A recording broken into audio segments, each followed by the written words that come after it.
You know, there are moments in life when the curtain lifts and we see ourselves for who we really are. Not the version we present on social media, and not the version we dress up for Sunday mornings, but the truth. Raw, exposed, uncomfortable. And in those moments, God speaks. Matthew 23 is one of those moments. And it's not a gentle verse we frame on our walls. It's not embroidered on pillows or printed on bookmarks. No, Matthew 23 is a spiritual alarm clock, a fiery sermon straight from the mouth of Jesus, not against the broken and the ashamed, but against those who looked the part and played the game, but lost the heart of it all. This is Jesus flipping the script. And he's not doing it out of anger. He's doing it out of desperate, holy love. So today, let this be more than a message. Let it be a mirror. Let it be a moment that makes you move. Because God is not just calling you out, He's calling you forward. Now in Matthew 23, Jesus speaks with unmatched passion. He's talking to the Pharisees, the religious elite, the men who knew the law better than anyone, the men who looked righteous, led prayers, fasted publicly, quoted scripture, and yet they missed the heart of God completely. Jesus doesn't mince words. Woe to you, scribes and Pharisees, hypocrites. He says it 7 times. 7. That wasn't some passing frustration. This was divine heartbreak. But don't miss what's underneath every woe. It's not rejection. It's actually rescue.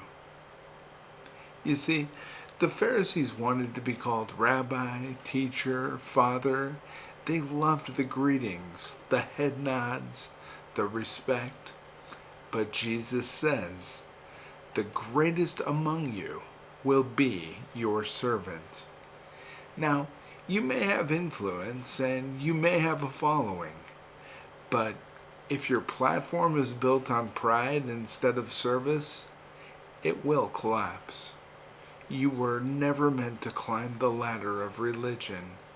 You were meant to kneel. Real greatness is washing feet. Real power is lifting others.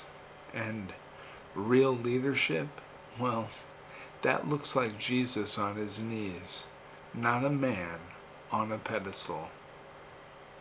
Now, Jesus called them whitewashed tombs. I mean, they looked perfect on the outside, but inside, rotting, dead, and pretending. Some of us are exhausted not because life is too hard, but because keeping up the act is just killing us. So we should stop polishing the mask. God didn't die for our image. He died for our soul. And that means we get to come to Him messy, and come to Him confused, and come to Him as real as we can ever be. Because what's buried inside of us, He can resurrect. But only if we bring it to the light. And the Pharisees tied up heavy religious rules and dumped them on people's shoulders, but didn't lift a finger to help them. They made faith harder, not holier. And maybe that's been your story. Maybe you've been burdened by religion, by guilt, shame, impossible standards. But hear this. That wasn't Jesus. Jesus didn't come to crush you. He came to carry you. He said, "My yoke is easy and my burden is light."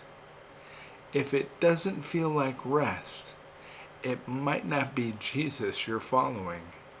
It might be expectations, traditions, or fear. Boy, am I glad I left that religion. Over and over, Jesus says, "You shut the door of heaven in people's faces." Have we been doing the same? Think about this. Every time we judge instead of love, every time we elevate ourselves instead of others, every time we make someone feel like they don't belong, we shut doors Jesus died to open. So don't be a gatekeeper. Be a greeter. Make room at your table. Hold the door open and say, "Come as you are," because that's what Jesus said to you.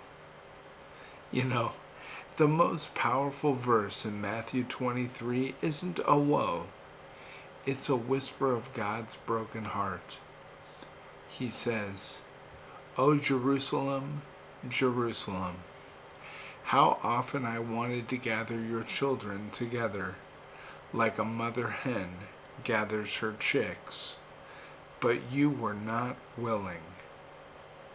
Think about that. Can you feel that? Jesus is standing at the edge of the city, arms outstretched, not in wrath, but with tears. And he's saying, "I wanted you. I waited for you. I longed for you. And you kept choosing religion instead of relationship. You kept choosing appearances instead of me." That's not just about them. If you think about it, that's about us too. Even now, Jesus is standing at the edge of our lives, your life, arms open, heart wide, whispering, "Come home." So, where does this leave you? You know, if you've been pretending, just drop the mask. If you've been running, stop and let yourself be found. If you've been burdened, lay it down. And if you've been judging, start healing. But if you've been watching from a distance, step into the arms that never stop being open, the arms of Jesus Christ. And Matthew 23, it isn't just a warning. It's a turning point. Because Jesus is not calling us out. He's calling us up and calling us in. He's calling us forward. We're not too far gone, and you're not disqualified, and you're definitely not forgotten. God is not finished with you. And maybe today, maybe right now, you finally believe it, that God is with you, God is for you, and you know what? He's got all the power, and he wants to see you win. But not the kind of win that the world cheers for. The win where you're free. The win where you're healed. And the win where you stop acting and start living. And let this message stir your spirit today. And the next time you hear the words of Matthew 23, don't hear judgment. Hear a God who's saying, "Come out of the shadows. Step into my light. I love you too much to let you stay fake. So let me make you real." because when I win in you, you will rise. And that is beautiful. God bless you, my friends.